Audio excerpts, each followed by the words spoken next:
Hello everyone, welcome back to your channel UGC NET commerce Gyan Guru. तो आज हम banking and insurance में check, unit two check के बारे में पढ़ेंगे, टाइप्स ऑफ चेक के बारे में, पार्टीज इन्वॉल्व इन चेक और एक चेक वैलिड चेक कब बनता है उसके बारे में हम डिस्कस करेंगे।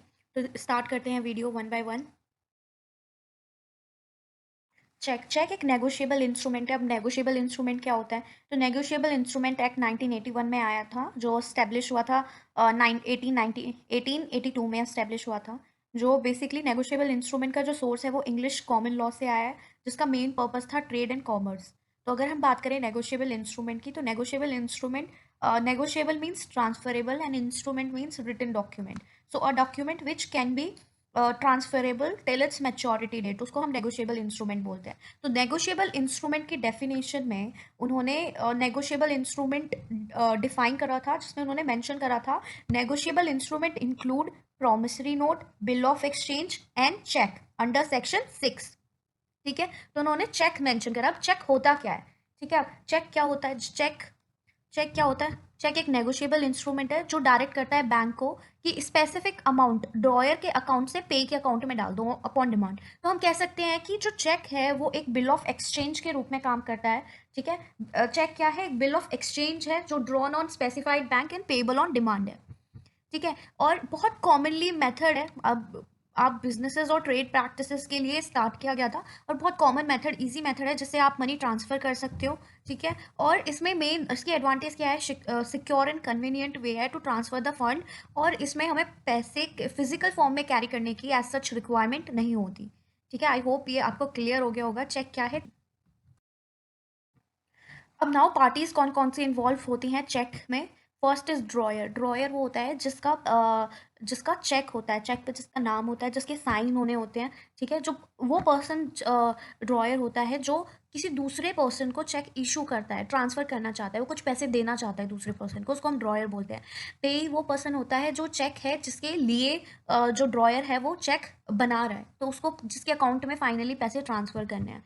Third, ड्रॉई bank. ड्रॉई बैंक वो बैंक है जिसमें जाके वो जो पैसे हैं वो इन कैश हो सकते हैं। ड्रॉई क्या है? ड्रॉई वो बैंक है जो चेक को इन कैश करेगा या अकाउंट में ट्रांसफर करेगा। होल्डर चेक का होल्डर वो पर्सन है जिसके पास चेक इन फिजिकल फॉर्म है। एंडोर्सर, अगर पेई ट्रांसफर करना चाहता है चेक को टू समवन एल्स, तो उस केस में हम उसको एंडोर्सर बोलते हैं। ठीक है, अगर पेई उस चेक को फर्दर ट्रांसफर कर रहा है, किसी और दूसरे को उसको पेमेंट करनी है, तो उसको हम एंडोर्सर बोलेंगे।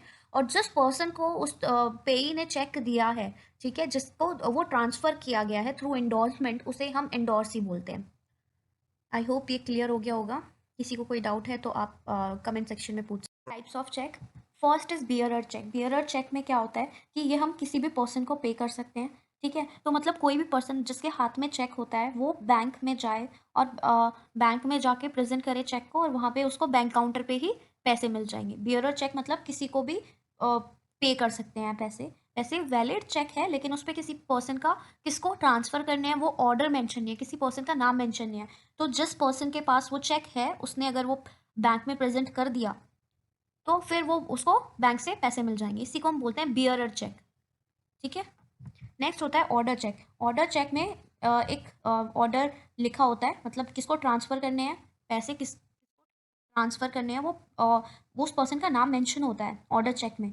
तो वो पैसे सिर्फ उसी पर्सन को ही मिलेंगे। ऑर्डर चेक वो होता है। अब थर्ड होता है क्रॉस चेक।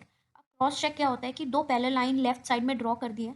ठीक है, और इस पैरेलल लाइन का मतलब ये हुआ कि अब जो पैसे हैं वो बियरर ऑर्डर में, जैसे बैंक काउंटर पे पैसे मिल गए, चेक प्रेजेंट करा तो उसके उसमें फिर उनको पैसे बैंक काउंटर पे मिल गए साथ के साथ।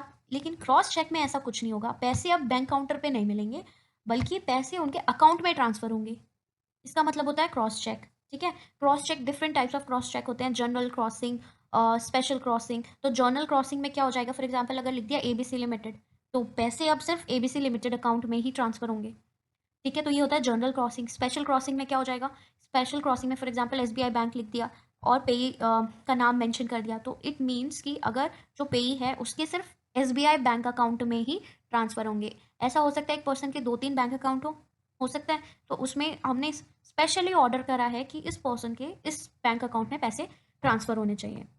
नेक्स्ट होता है ओपन चेक। तो ओपन चेक में जैसे बियर और ऑर्डर में आपको बैंक काउंटर पे चेक प्रेजेंट करो, आपको पैसे मिल गए, ठीक है, तो बैंक काउंटर पे ही पैसे मिल गए तो उन्हीं को हम बोलते हैं ओपन चेक, ठीक है। अगर आपको पैसे एंड कैश हो रहे हैं एट द बैंक काउंटर, उसको हम बोलते हैं ओपन चेक।